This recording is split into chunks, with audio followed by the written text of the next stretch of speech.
할렐루야. 오늘은 1517년 10월 31일 마틴 루터가 종교개혁을 시작을 해서 바로 이제 성공을 거둔, 종교개혁이 성공을 거둔 그런 종교개혁주일로 지키는 496주년 기념주일로 지키는 그런 날이기도 합니다. 그래서 오늘 저는 종교개혁은 본질 회복이라 이런 제목을 가지고 함께 은혜를 나누는 그런 시간을 갖도록 하겠습니다. 이 마틴 루터는 원래 자기의 소원과 원하는 것은 법관이 되기 위해서 이제 법을 공부하는 그런 이제 그런 꿈을 가지고 있었어요. 그래서 법학을 공부하는 중에 친구와 함께 길을 가다가 이제 막 그 소낙비가 쏟아져서 나무 밑에 이렇게 피하고 있는데 이제 벼락이 치는 바람에 그 벼락에 의해서 친구가 벼락을 맞아서 죽었습니다. 그러니까 하나님 나를 살려주시면 내가 이 법 공부하지 않고 주의 종이 되겠다라고 해서 그는 이제 법학에서 이제 어거스틴 수도원에 들어가서 이제 신학을 공부하는 자로 이렇게 바뀌어졌습니다. 그리고 그는 그런 가운데서도 신학을 공부하면서 구원이라고 하는 거, 당시의 구원은 선행을 많이 쌓아야 된다, 그래야 구원을 받는다라고 하는 것 때문에 그는 금식도 하고 고행도 하고 그 다음에 선행도 하고 이렇게 많이 했지만 구원의 확신은 없었어요. 구원의 확신이 없으니까 사람이 이게 뭔가 공허하지요. 사실은 공허한 상태에서 그가 이제 신학을 졸업하고, 아마 똑똑했던지 신학을 졸업하고 그는 이제 비덴베르크 대학의 교수가 되어서 구원의 확신도 없으면서 이렇게 가르치는 그런 교수로서의 그 일을 감당하게 됩니다. 그런 가운데서 구원의 확신이 없으니까 얼마나 그의 삶이 힘들겠어요. 사실은 가르치는 것도 그렇고 자기가 확신이 없는데 가르치는 것에 대해서 그렇게 되다 보니까 그가 그러던 중에 이제 로마 교황청을 방문하게 되었던 기회가 있습니다. 그래서 로마 교황청에 가면은 계단이 그냥 이렇게 쫙 있는데 그 계단을 사람들이 고행을 하기 위해서, 왜 구원의 조건이 고행이고 선행이고 이제 이런 금식이고 이런 것 때문에, 그래서 그는 무릎을 꿇고 무릎으로 그 계단을 올라갔다 내려갔다 하면서 그래도 자기의 구원의 확신을 좀 얻기 위해서 올라갔다 내려갔다 하다가 그는 깨달았습니다. 그 깨달은 것이 어떤 것이냐면 의인은 오직 믿음으로 말미암아 살리라. 의인은 오직 믿음으로 말미암아 살리라라고 하는 로마서 1장 17절의 말씀에 자기에게 확 성령님께서 깨닫게 하심으로 말미암아 그가 그 자리에서 무릎을 일으켜 세우고, 그래 오직 믿음으로, 오직 하나님의 의로서, 그래서 그는 이제 이런 행위로서가 아니라 믿음으로서다, 오직 믿음으로 이것이 구원이다라고 하는 사실을 깨닫고 그는 이제 자기의 구원의 확신을 가지고 살아가는 사람으로 바뀌어졌습니다. 그래서 종교개혁이라고 하는 것을 보면, 개혁이라고 하는 건 뭐냐면 뜯어 고치는 거예요. 뜯어서 고치는 거, 이 고치는 것이 개혁인데, 종교개혁. 그래서 역사적인 종교개혁이 왜 일어나게 됐는가라고 하는 사실을 좀 한번 배워야 돼요. 역사적인 종교개혁이 왜 일어났는가라고 하는 이 사실을 우리는 한 번 정도 생각해 봐야 되는데, 그것은 뭐냐면요, 등 따시고 배부르게 될 때, 등 따시고 배부르게 될 때에 역사적인 그런 종교개혁이 마틴 루터처럼, 마틴 루터 이전에 종교개혁을 하려고 했던 사람이 없었던 게 아니에요. 마틴 루터 이전에도 수많은 사람들이 종교개혁을 부르짖고 외치며 이렇게 살아서는 안 된다, 이렇게 우리의 신앙이 이래서는 안 된다라고 하며 많은 개혁을 일으키려고 했지만 그들은 정말 계란을 들어서 바위를 치는 격으로 다 형장의 이슬로 사라졌습니다. 그것이 쌓여서 마침내 1517년 10월 31일 마틴 루터에 의해서 그 쌓여진 그런 미랄이, 그것이 꽃이 피는 역사. 그래서 종교개혁이 일어남으로 말미암아 프로테스탄트, 오늘날의 이 개신교회가 생겨진 거죠. 근데 오늘날 이 개신교회는 사실 생각해 보면 이제 구교보다도 이 개신교회가 구교에서 개혁을 해서 이 개신교회가 탄생이 됐는데, 오늘날에는 구교보다도 이 개신교회가 더 이제 종교 개혁을 할 때가 되었다라고 하는 그런 사실이 다가왔습니다. 근데 참 이상하지요. 사람들이 어려울 때, 힘들 때는 열심히 살아요. 근데 열심히 사는데도 바르게 삽니다. 옳게 삽니다. 남 등치지 않고요, 남 사기치지 않고요, 그리고 정당하게 열심히, 정말 경상도 말로 쇠가 빠지게 일하고 열심히 일해서 자기의 돈을 벌고 그렇게 살아요. 근데 그렇게 해서 정직하게, 바르게, 옳게 그렇게 돈을 벌게 되면, 그리고 돈을 벌게 되면은요, 모든 사람들이 다 등 따시고 배부르길 원하죠. 그렇게 해서 어느 정도 등 따시고 배부르게 되면 사람들이 더 의롭게 살고 더 바르게 살고 더 옳게 살아야 되는데, 사람들은 또 대부분 그렇지가 않아요. 뭐 그런 사람도 있습니다만은 그렇지 않은 경우들을 우리는 주변에서 많이. 왜? 이 눈이 딴 데로 돌아가. 법이 아닌 데로 돌아가고, 의롭지 않은 데로 돌아가고, 바르지 않은 데로 이 눈이 돌아간단 말이에요. 그래서 죄악을 범하고 이런 모습들을 그러다 보니까 타락의 길로 가는 경우, 등 따시고 배부르니까 타락의 길로 가는, 이거는요 일개 한 가정에서도 마찬가지입니다.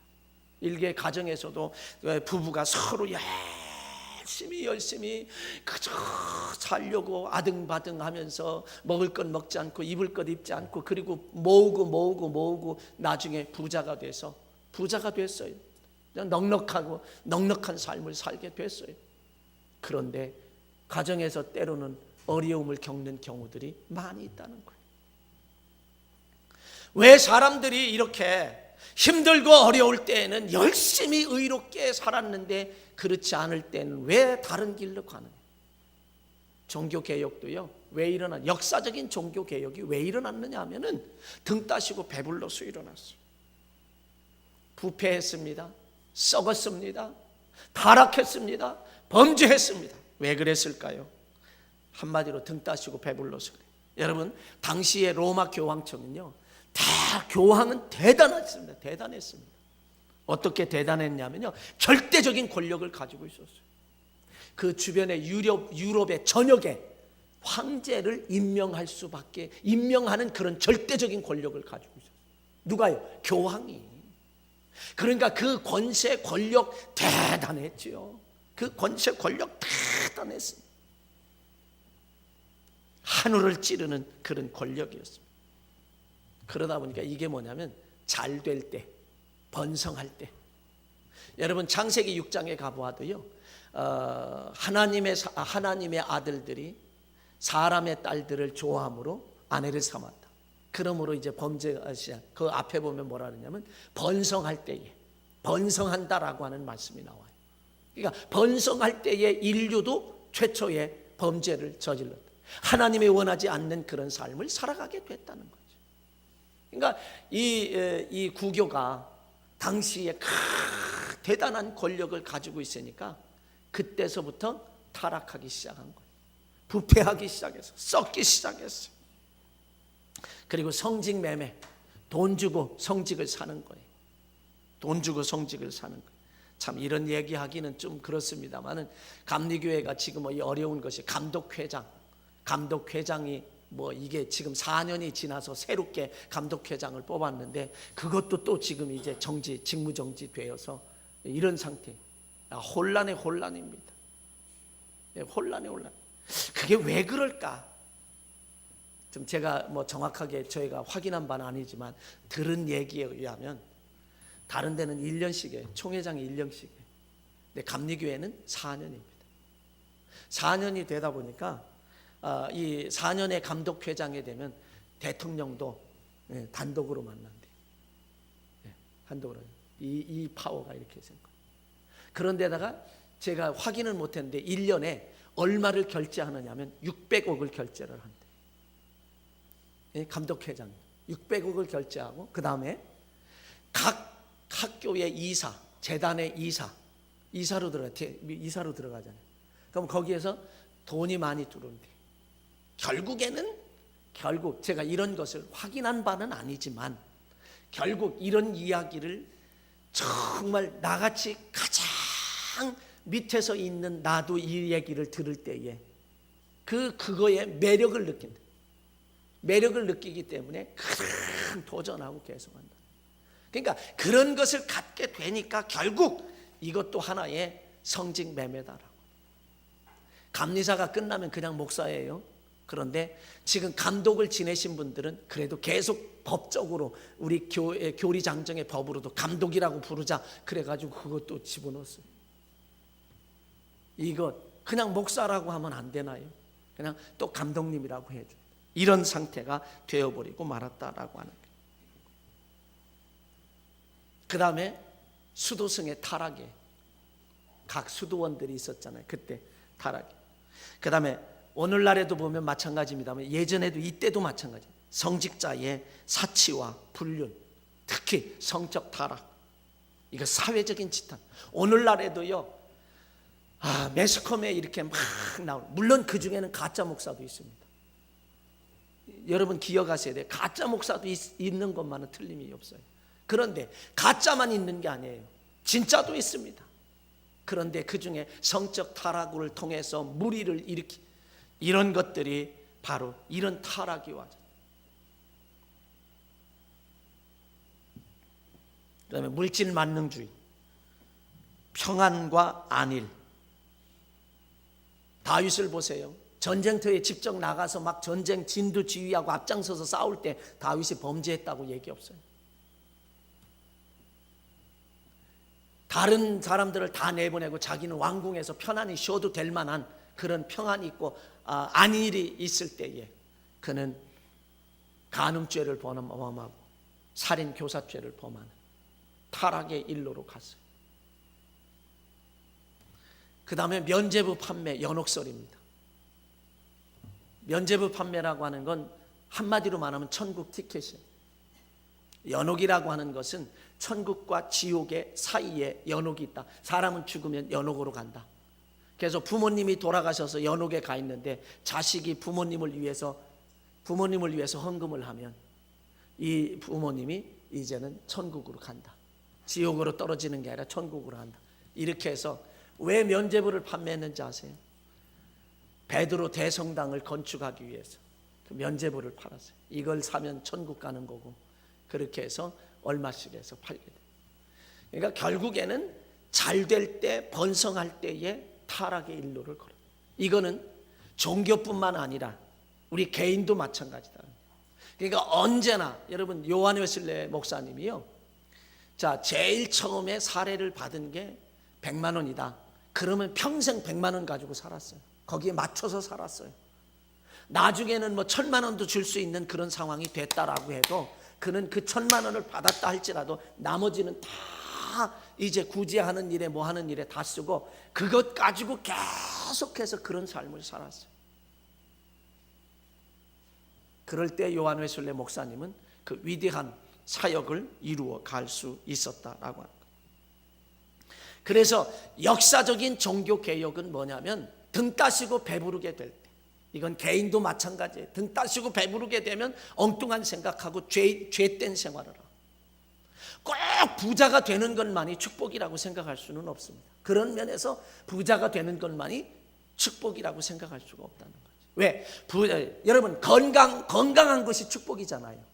건강한 것이 축복인데 때로는 많은 사람들이 보면 건강한 것 때문에 범죄하는 경우들이 많아요. 그러면 그 건강은 축복이 아니에요.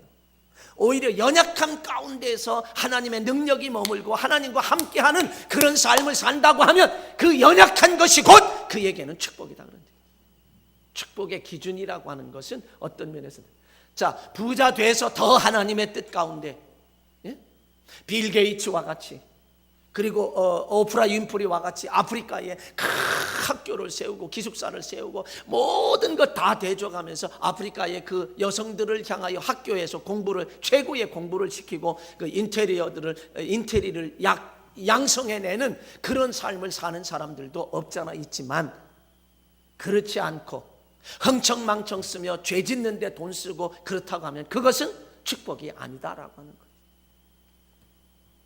이렇게 역사적인 종교개혁은 이런 속에서 번성할 때에 종교개혁이 일어날 수밖에, 타락했기 때문에, 부패하고 썩었기 때문에. 여러분, 음식이 상하거나 썩으면 어떻게 합니까?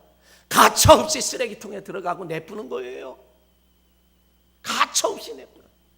창세기 6장에 가보면 사람들이 생각하는 것과 계획하는 것들이 항상 악할 뿐임을 보신 하나님께서 사람 지으셨음을, 창조하셨음을 한탄하사 내가 이 모든 지면에서 이들을 다 쓸어버리리라, 그렇게 창세기 6장은 우리에게 말씀해 주고 있습니다. 타락했을 때에, 범죄했을 때에 멸망을 당하고 멸절을 당하고 죽을 수밖에 없다라고 하는 거죠. 여러분, 소돔 고모라 성을 보세요.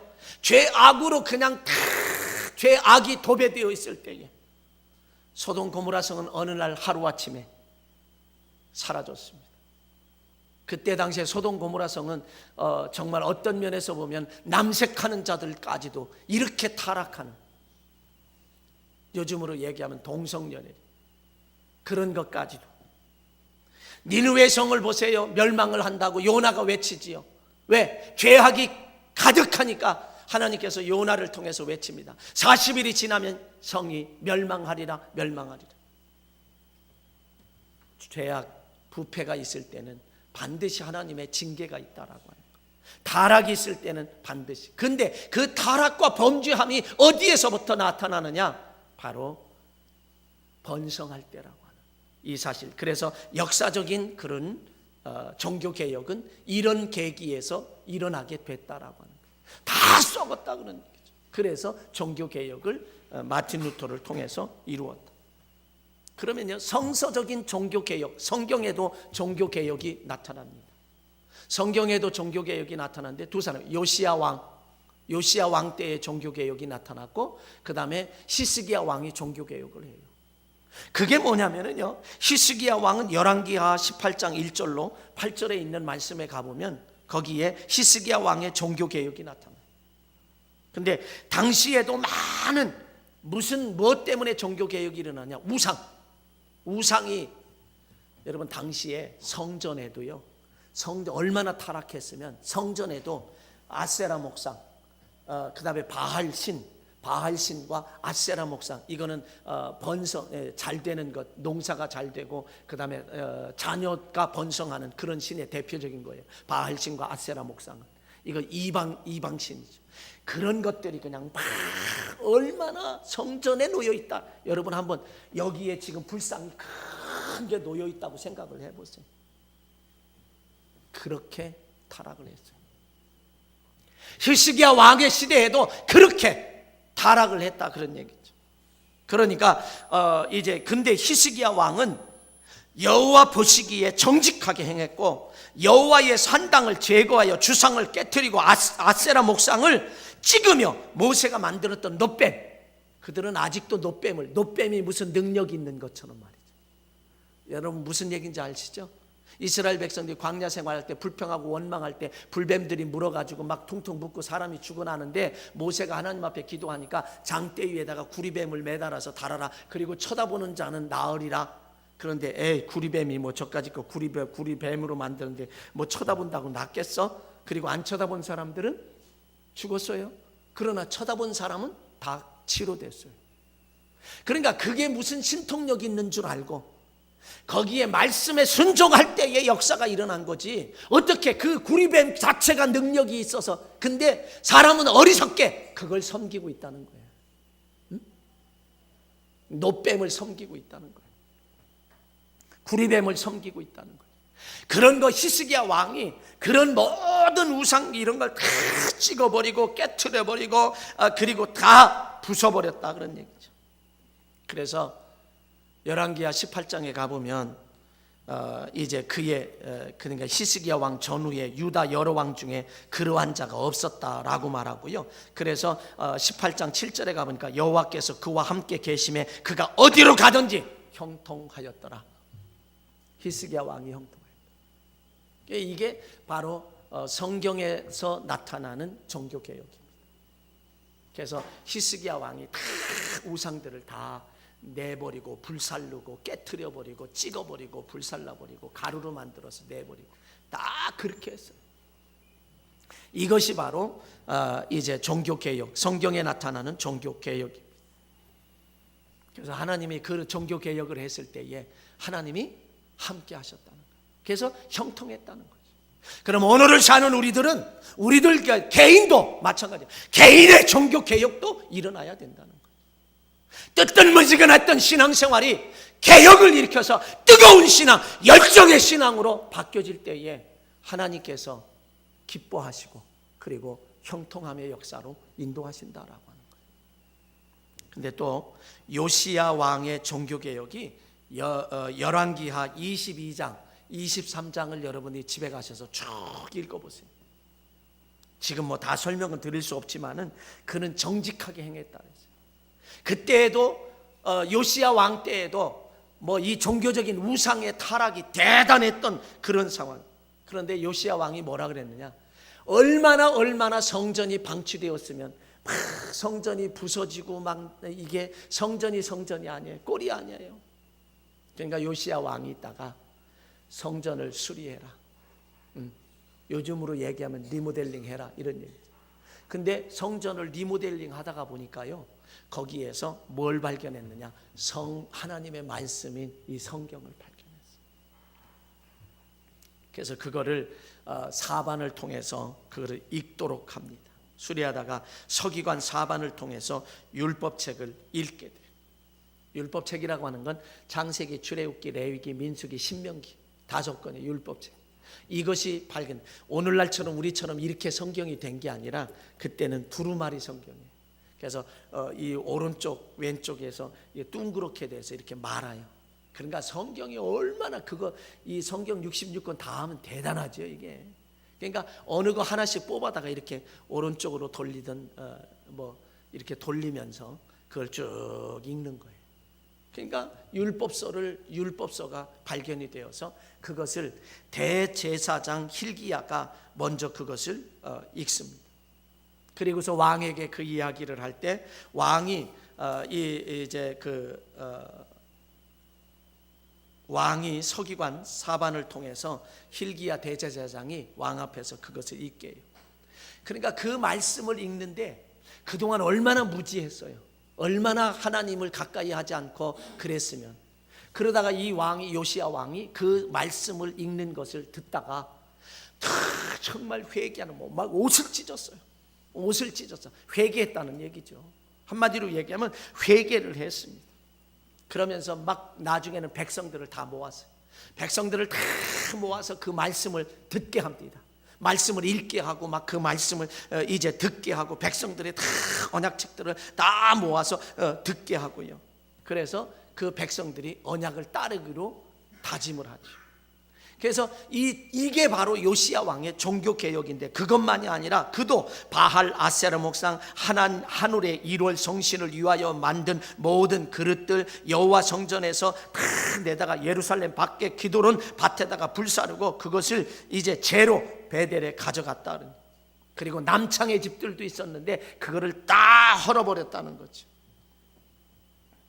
그리고 흰놈의 골짜기에서는 도벳을 더럽히는 사람들, 몰록이라고 하는 신에게 몰록이라는 이 우상신에게 자기 자식을 막 드리는 거예요. 불에 태워 죽이는 거예요, 자식을.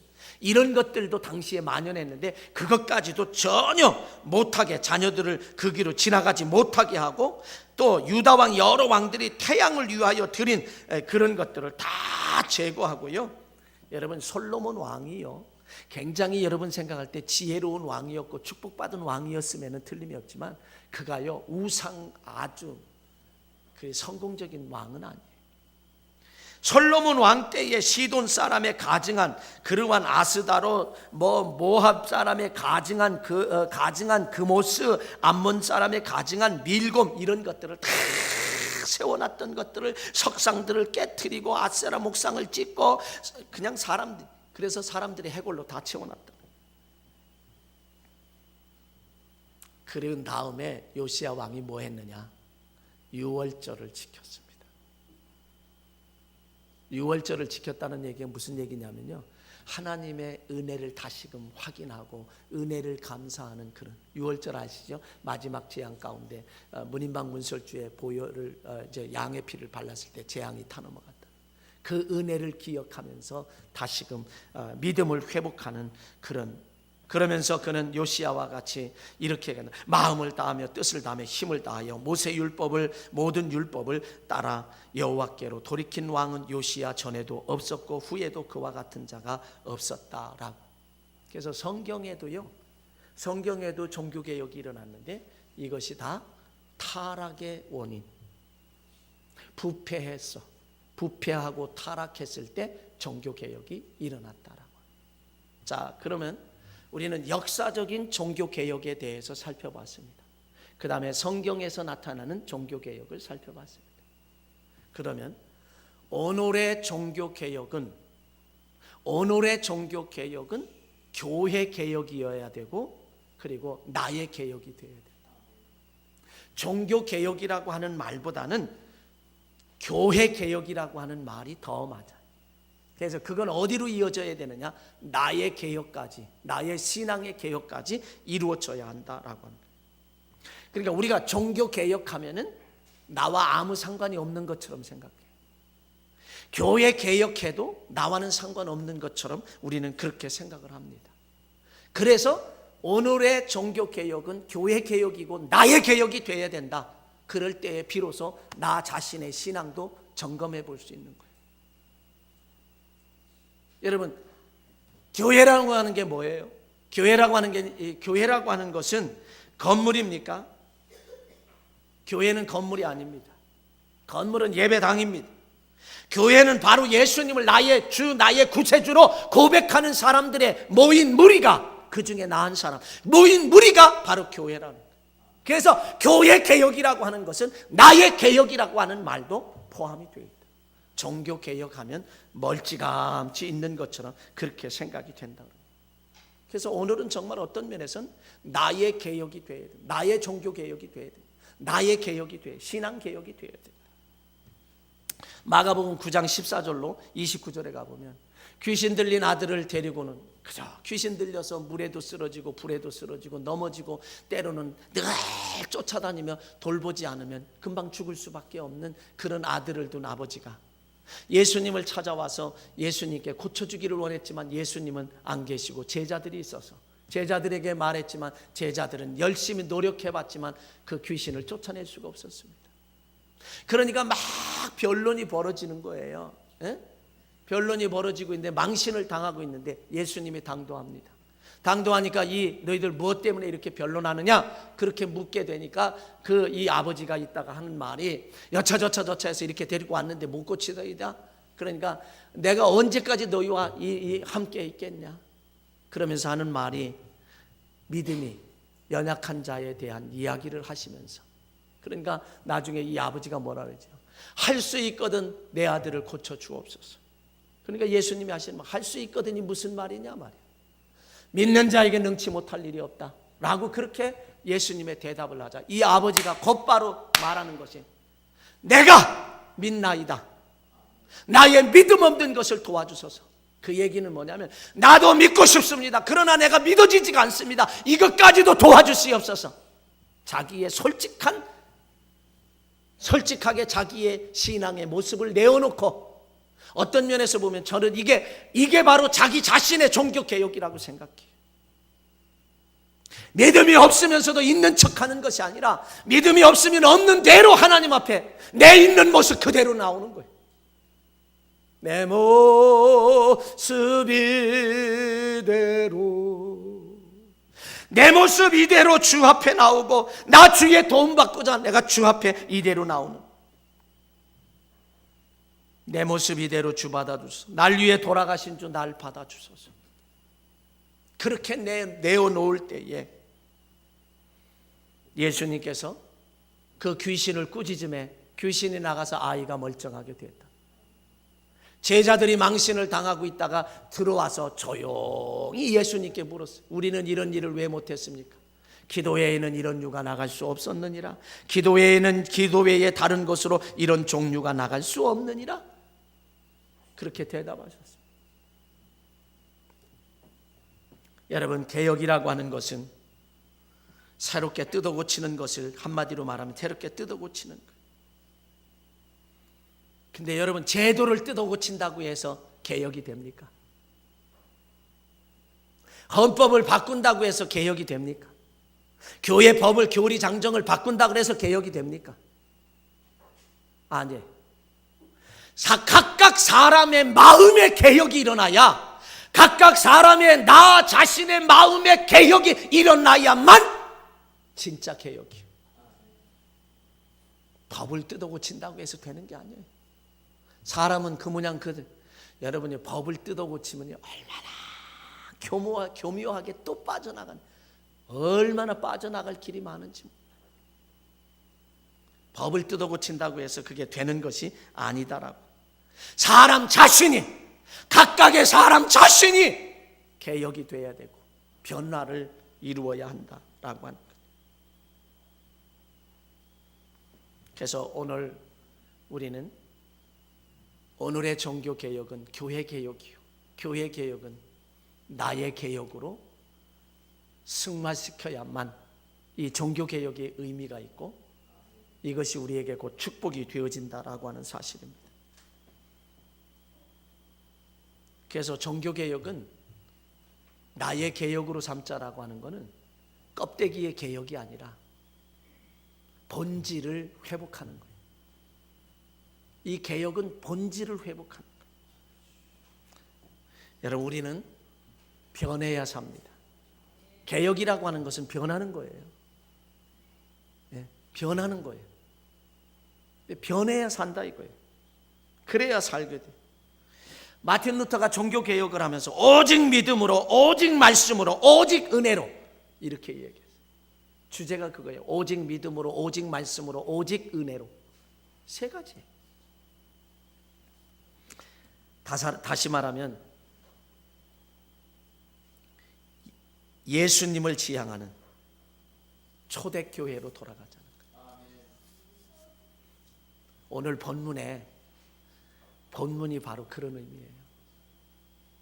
오늘 본문에 보면은 초대교회의 사도들의 구제하는 일로 인해서 히브리파 유대인 과부들은 구제에 계속 빠지지 않는데 헬라파 유대인들의 과부는 구제에 빠지잖아요, 자꾸. 그러니까 헬라파 유대인들이 한두 번도 아니고 화가 벌컥 났어요. 그러니까 초대교회의 이 분쟁의 요인이 되고 이게 분열의 위기가 다가왔어요. 그 소식을 들은 사도들, 다시 말하면 제자들이 참 지혜로웠어요. 그들은 뭐라고 얘기했느냐? 그래, 우리가 이렇게 하나님의 말씀을 제쳐놓고 이렇게 접대하는 일에 신경을 쓰다가 그 본질을 잃어버렸구나. 고백하는 거예요. 솔직히 고백하는 거예요. 사도들이 본질을 잃어버렸구나. 접대하는 일을 하다 보니 본질을 잃어버렸구나. 그러면서 그들이 말하기를, 너희 중에 그러므로 성령과 지혜가 충만하고 칭찬받는 사람 7명을 택해라. 이 구제하는 일은 그들에게 맡기고 우리는 오로지 기도하는 일과 말씀 전하는 일에 힘쓰겠다. 다시 말하면 본질로 돌아가는 거예요. 정말 교회의 본질은 이거예요, 사실. 목사는 아무런 어떤 면에서 걱정 근심하지 아니하고 말씀이 기도하고 말씀하는 일을 전하는 게 이게 본질이어야 돼요. 그래서 글리 돌아갔을 때에, 자 7절의 본전에 뭐라 그랬어요? 하나님의 말씀이 점점 왕성하여 이게 분업화가 됐지요. 본질로 돌아갔을 때 하나님의 말씀이 점점 왕성하여 예루살렘에 있는 제자의 수가 더 심히 많아지고 허다한 제사장의 무리도 이 도에 복종하니라. 당시에 제사장들은 이거 복종 이거 아니지. 구약만 믿고 의지하니까. 근데 그들도 이 복종했다라고. 오히려 본질로 돌아가게 되니까 교회가 부흥되고 성장했다라고 하는 이 사실을 지금 말해주고 있습니다. 초대교회에 한참 부흥하고 성장할 때 이런 문제가 생겼으므로 분담함으로, 사실 어떤 면에서 교회는요, 주의 종이 해야 할 일이 있고 성도들이 해야 할 일이 있기 때문에 그 본래의 자리로 본질로 돌아간 것이다라고 하는 거예요. 그럴 때 전무후무한 부흥의 역사가 초대교회에 나타나게 됐다라고. 그런데 오늘날 목회자들과 평신도도 대표들이 타락상을 이루고 있다는 거죠. 여기에 저도 자유로운 사람이 아닙니다. 저 혼자 의롭고 잘났다고 하는 것도 아닙니다. 절대 오해하지 마시기 바랍니다. 다만 회개하는 마음으로 오늘의 우리의 현실을 말씀드릴 뿐입니다. 여러분, 오늘날 교회의 각종 문제들은 이권의 문제예요, 물질의 문제예요, 성적 문제입니다. 성적 타락입니다.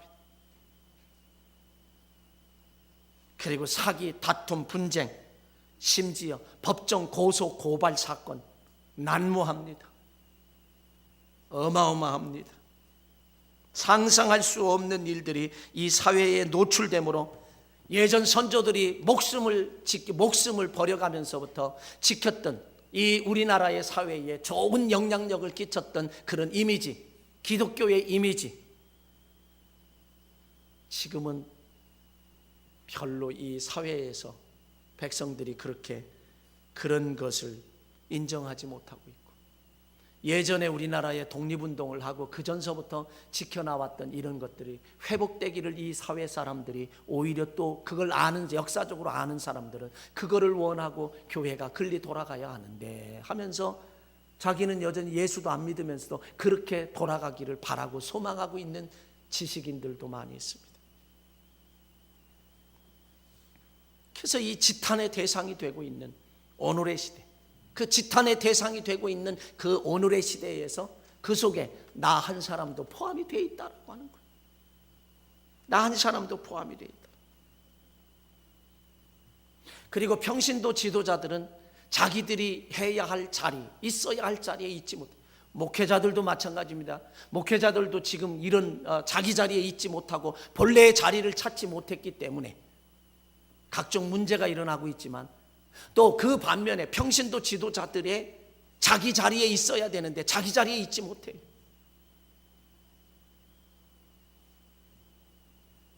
계약직 목사를 둡니다. 계약직 담임 목사를 두고 젊은 목사를 담임 목사로 데려다 놓고 자기들 마음대로 좌지우지하는 거예요. 이거는 본질이 아닙니다. 이거는 공개된 비밀입니다. 이 대한민국 교회들에게 일어나고 있는 공개된 비밀입니다. 잘못입니다. 목회자들도 잘못하고 있지만 평신도 지도자들도 잘못하고 있습니다.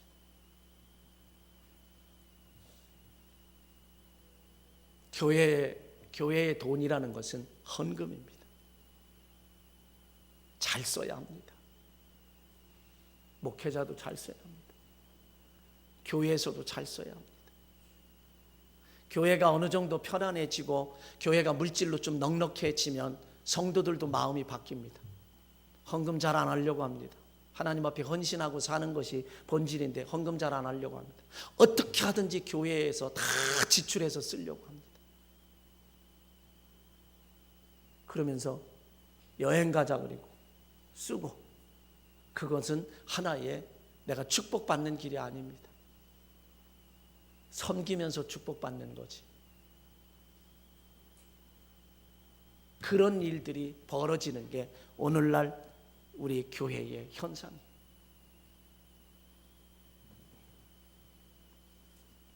다시 말하면 이 공개된 비밀이라고 한 건 월권입니다. 계약직으로 했는데 무언 말씀을 바로 증거하고 뭔 말씀을 어떻게 증거하겠어요? 예? 떨려날 거 생각하면은 바른 말씀을 증거하겠어요? 귀에 아름답게 들려지는 예전에 유무어 일본지에서 나온 것처럼 딸랑딸랑딸랑 영원한 종입니다. 이럴 수밖에. 어떻게 말씀을 바로 전할 수 있겠냐 이거. 그게 본질이 아닌데 말이죠. 사울 왕을 보세요. 사무엘 선지자가 당도하기 전에 번제를 자기가 먼저 드렸습니다. 월권을 했습니다. 결과 사무엘 선지자로부터 책망을 받고 하나님의 왕이 말씀을 버렸으므로 하나님도 왕을 버려서 왕이 되지 못하게, 사울 왕이 얼마나 비참하게 인생을 마감했는지 여러분 알죠? 교회는 파워 게임을 하는 곳이 아닙니다. 신앙생활의 본질을 바로 알아야 한다 그런 얘기죠. 그러기 위해서는 우리는 언제나 정신을 차려야 합니다. 아차 하는 순간에 본질을 벗어나기 때문에.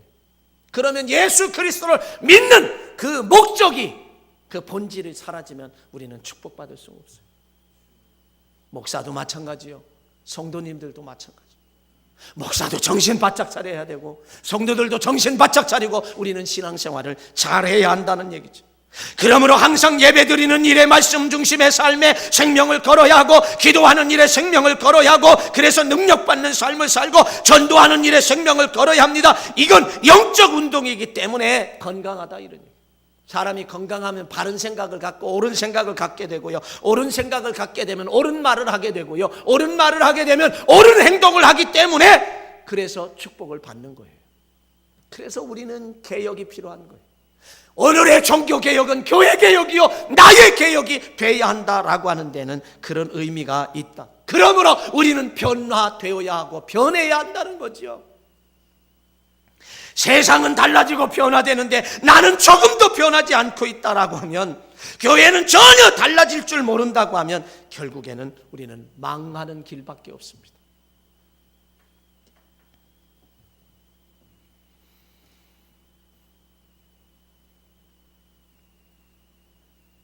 여러분, 변해야 산다라고 하는 거는요, 여러분 하나만 들어보면 코닥 필름 대단했잖아요.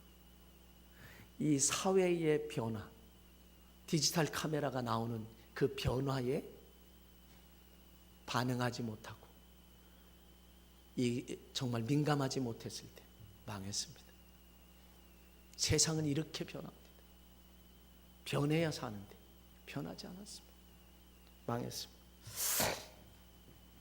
저는 이런 글을 인터넷에서 예전에도 본 것 같은데 그래서 찾으려고 했었는데 못 찾았어요. 결국 다른 비슷한 글이 있는데 이런 글을 제가 읽었습니다. 한 농가에서 강아지 한 마리를 사왔어요. 강아지 한 마리 사왔는데 단단히 목줄을 매고 이제 기둥에다 묶어놨어요. 기둥에다 묶어놨는데 그만 이 끈이 풀어져서 강아지가 도망갔습니다. 이 목줄은 있는 상태로 도망갔어요. 이 줄이 끊어져서. 그게 1년이 되고 2년이 되고 3년이 되고, 그러니까 강아지는 점점 커지잖아요. 근데 이 목줄은 어때요? 그대로 있어. 변하지 않는 거예요. 이게 제가 그 전에 화재 집중인가 어디에서 한번 본 게, 이 목줄이 점점 조이니까, 이건 커지는데 조이니까 먹지도 못해. 나중엔 이게 파고 들어가가지고 이게 막 곧, 그런데다가 야생에서 이렇게 강아지지만 야생에서 자라다가 사람들을 얼마나 경계하고 두려워하고 막 피해 다니고 하는지, 불쌍해서 사람들이 119에 신고를 해서 그거를 좀 잡아가지고 풀어주려고, 사실은 저 도와주려고 하는 거죠. 근데 얼마나 신출귀물하게 도망다니는지, 결국 나중에는 붙잡아서, 그리고 이걸 뜯어보니까 살점과 아주 같이 묻어요. 그래서 그거를 뜯고 수술을, 긴급 수술을, 수의사가 수술을 해서 살려주게 됐다는 거죠. 근데 보세요, 자기의 몸이 변하잖아요. 지금 몸이 변하면 이 목살이도 조금씩 커서 변화돼야 돼요. 그래야 사는데 변화되지 않으니까 죽는 거죠. 이제 사랑하는 성도 여러분, 우리는 역사적인 종교개혁, 그 다음에 성서적인 종교개혁, 오늘의 종교개혁은 교회개혁이고 나의 개혁이 일어나야 된다. 그러니까 나의 개혁은 뭐냐? 본질을 회복하는 거예요. 본질을. 교회에서의 본질은 뭐냐? 유세하는 게 아닙니다. 유세하는 게 아니에요. 구원받고 하나님의 은혜 속에서 복된 삶을 살고 구원받는 게 그게 본질이에요. 근데 오늘날에는 아니지. 막 그냥 어떤 권세를 행하고 능력을 행하려고 하지. 그래서 이 본질을 회복하게 되면 하나님이 기뻐하십니다. 하나님이 기뻐하시면 임마누엘 함께 하십니다. 함께 하시면 형통합니다. 그러면 그것이 우리의 축복이에요. 그래서 오늘의 종교 개혁은 교회 개혁이 되어야 되고 나의 개혁이 돼서 본질을 회복함으로 하나님이 함께하는 축복을 받는, 그것이 오늘의 종교 개혁, 나의 개혁. 이게 바로 종교 개혁의 본질입니다. 우리 변화되십시다. 그리고 하나님을 기쁘시게 하십시다. 그러므로 하나님이 함께하는 복을 받아 승리하는 자 되시길 주의 이름으로 간절히 축원합니다. 사랑하신 아버지 하나님 은혜 감사합니다. 우리는 오늘의 종교 개혁은 교회 개혁이요 나의 개혁으로 본질을 회복하게 하여 주시옵소서.